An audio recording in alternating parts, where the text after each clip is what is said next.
ஓ! இப்ப இதுலயே circular motion வந்து பார்ட் 2ல வருது. அப்டின்னா, அது வந்து வெர்டிகலா எக்ஸாமின் எண்ணையும், law of conservation of energy அதாவது நிலைக்குத்தா எக்ஸாமின் எண்ணையும், சக்தி காப்பு தத்துவமும் பாவிச்சா சரியா இருக்கு.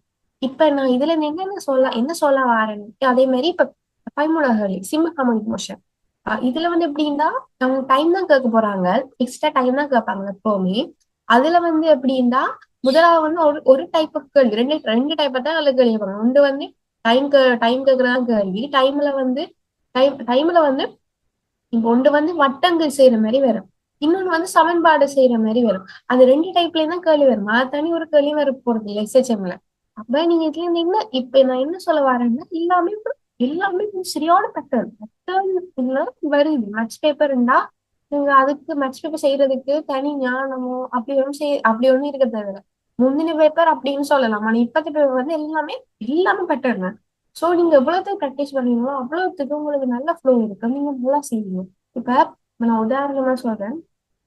முதலாவது எல்லாரும் இதை படிச்சிருப்பீங்கன்னு நினைக்கிறேன். நான் மேத்தமெட்டிக்கல் இண்டக்ஷன்.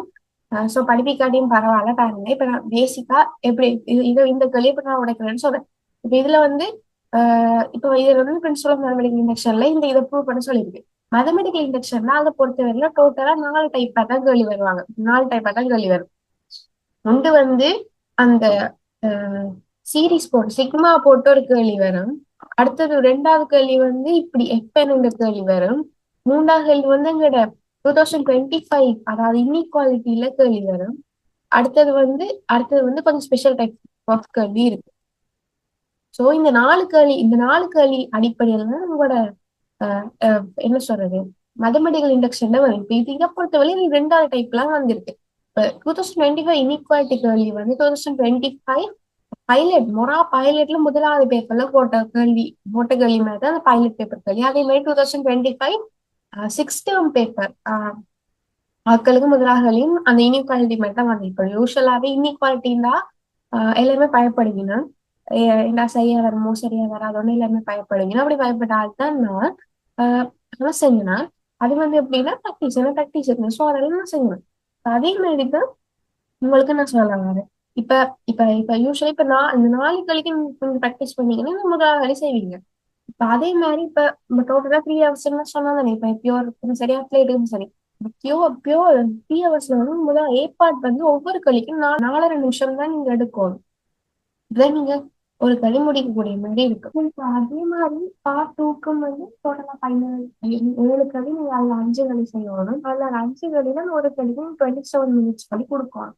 அப்படி கொடுத்தீங்க சொன்னீங்கன்னா சரியா வந்து 3 ஹவர்ஸ்ல முடிக்கலாம். ஆனா இது வந்து ப்ராக்டிஸ்ல இருக்கிறது வந்து இந்த டைம் ஒரு குறையும். அந்த முதல் சொல்ல 4.5 மினிட்ஸ் வந்து இப்போ மேத்தமெட்டிக்கல் இண்டக்ஷனுக்கெல்லாம் 4.5 மினிட்ஸ் தேவையே இல்லை.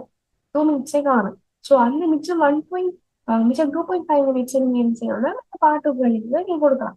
அப்படி அதே மாதிரி சிலவங்க ஏ பார்ட் டஃபா வந்து சில ஈஸியா வந்து அதுக்கென்ன டைம் பீரியமே தவிர நார்மலா இவ்வளவு டைம் சொல்லுங்க. அதாவது ஏ பார்ட் வந்து 48 நிமிஷத்துல முடிக்கணும். பி பார்ட் வந்து 27 நிமிஷத்துல முடிக்கணும். ஒரு நாள் 27 நிமிஷத்துல முடிக்கணும். இது வந்து நீங்க ஏ பார்ட் ஃபர்ஸ்டா செய்யலாமா, பி பார்ட் ஃபர்ஸ்டா செய்யலாமா அப்படின்னா ஒரு ஃபர்ஸ்டா செய்யணும் அப்படி அவசியமே இல்லை. உங்களுக்கு எது ஈஸியோ நீங்க அதை ஃபர்ஸ்டா செய்யணும். ஏன்னா முதலே கஷ்டமானதை செஞ்சு டிப்ரெஸ் ஆகிறத தாண்டி நீங்க ஈஸியான ஃபர்ஸ்டா செஞ்சு நீங்க அதுலயே எவ்வளவு மார்க்ஸ் ஸ்கோர் பண்ணீங்கன்னா உங்களுக்கு ஸ்கோர் பண்ணி செய்யணும். சில பேர் வந்து ஏ பார்ட்லயே சில ஃபர்ஸ்டா செய்யறாங்க, இது ஃபர்ஸ்டா செஞ்சுருக்காங்க.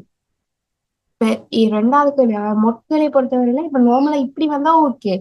இப்ப 2020 இது மொட்களைய பொறுத்தவரை ரெண்டு டைப் தான் இருக்கும். இப்படி சிம்பிளா வரும், இல்லாடி மொட்டு போட்டு வரும். அது எப்படின்னா 2022 ஃபைனல் பேப்பர்ல இருக்கு, செக் பண்ணி பாருங்க. அது மொட்டு இருக்கா, மொட்டை விட்டுட்டு நம்ம உள்ள கேட்டா கீழே கூட மேல போட்டு விட்டோம்னா அதான் அதுக்கான இது. சோ இப்ப இப்படி அந்த ரெண்டாவது டைப்ல வந்தா விட்டுட்டு போயிடுவீங்க. இது இது வந்து ஈஸியா இருக்குப்பா, இது வந்து ஈஸியா இருக்கு. இதை தாண்டி இப்ப உங்க 2025 மோரா பேப்பர்ல ஒரு கேள்வி வந்தது அந்த கேள்வி சிக்கல் வச்ச கேள்வி, அதெல்லாம் விட்டுட்டு போவீங்க.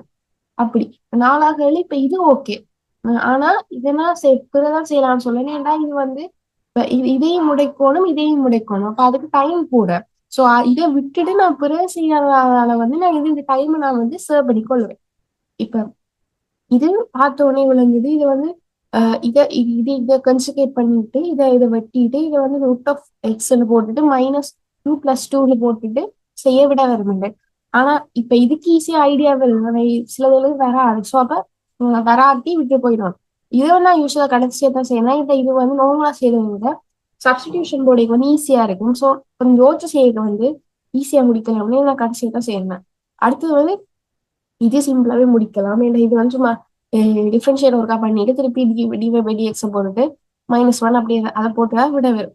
அண்ட் ஆல்சோ நான் இதுல வந்து ஸ்ட்ரைட்லயும் நான் முதலே செஞ்சிருவேன். சர்க்கிள் நான் கடைசியா தான் செய்யறேன்னா சர்க்கிள் மெயினா தியரி கேட்டா ஈஸியா முடிச்சிருவேன். அப்படி இல்லாட்டி அப்புறம் தான் செய்வேன்.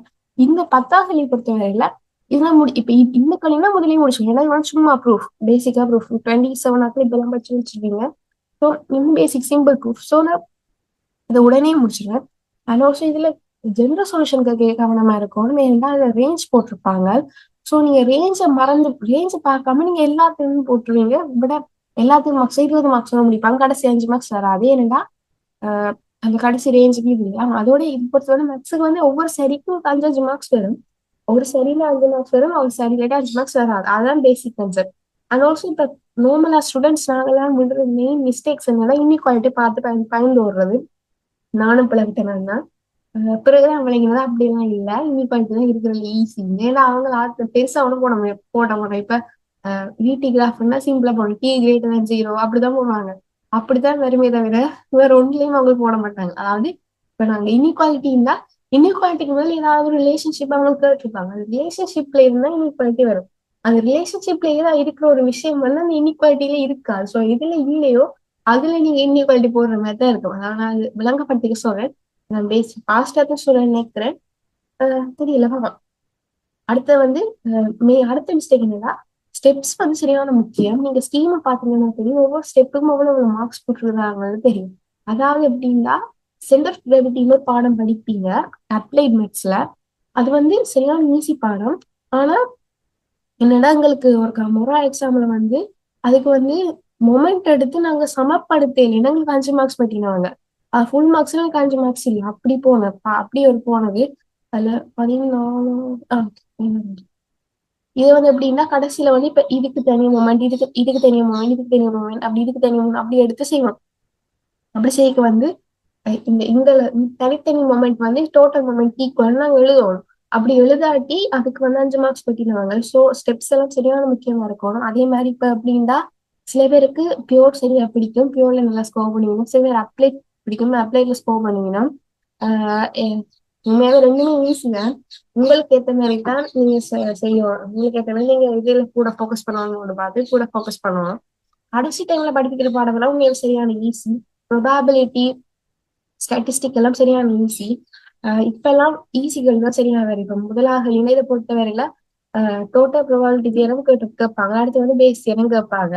அதை தாண்டி ஒரு ஒன்றும் போகாது ப்ரொபாபிலிட்டியை பொறுத்த வரையில. இப்ப அப்ளைட் சாரி ஸ்டாட்டிஸ்டிக்ஸ்னா அது சும்மா ஸ்டாண்டர்ட் டீவியேஷன் அப்படிதான் போடும், மோட் மீடியன் மீன். ஸோ நீங்க எவ்வளவு ப்ராக்டிஸ் பண்றீங்கன்றதுல எல்லாமே தங்கி இருக்கு.